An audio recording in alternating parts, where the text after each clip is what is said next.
Hi friends, అందరికీ ఉగాది శుభాకాంక్షలు. ఏ పండగ ఉన్నా మామిడికాయ తోరణం మాత్రం ఖచ్చితంగా ఉంటుంది. మాకు మామిడికాయ చెట్టు కూడా ఉంది, కానీ ఇంకా మామిడికాయలు అయితే కాయలేదు.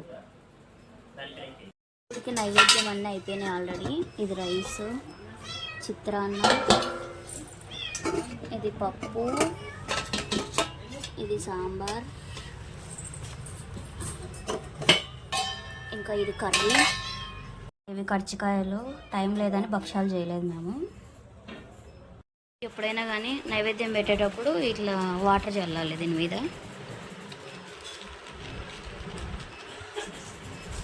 నెక్స్ట్ ఈ నీళ్ళన్నీ వంచేయాలి. వంచేసిన తర్వాత ఫస్ట్ పప్పు కానీ కర్రీ కానీ పెట్టాలి.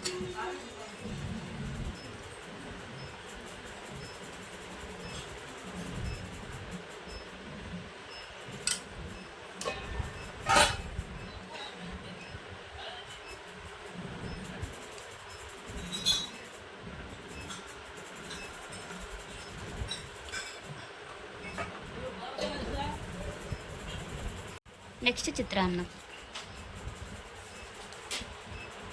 మనం ఏం పెట్టినా ఇట్లా సైడ్ ఇట్లా పెట్టుకుంటూ రావాలి. నెక్స్ట్ రైస్, సాంబార్,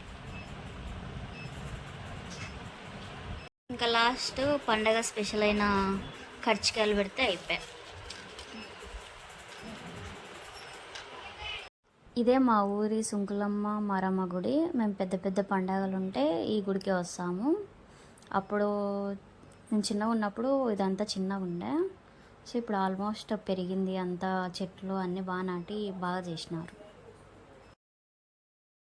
అదంటే ఉగాది పచ్చడి ఖచ్చితంగా ఉండాలి కదా. సో చేదు కోసం ఇది, అండ్ పులుపు కోసం వచ్చేసి చింతపండు నీళ్ళు, కారం, ఇది ఉప్పు, ఇది తీపి కోసం చక్కెర, సో ఇంకా వగరు కోసం వచ్చేసి మామిడికాయ.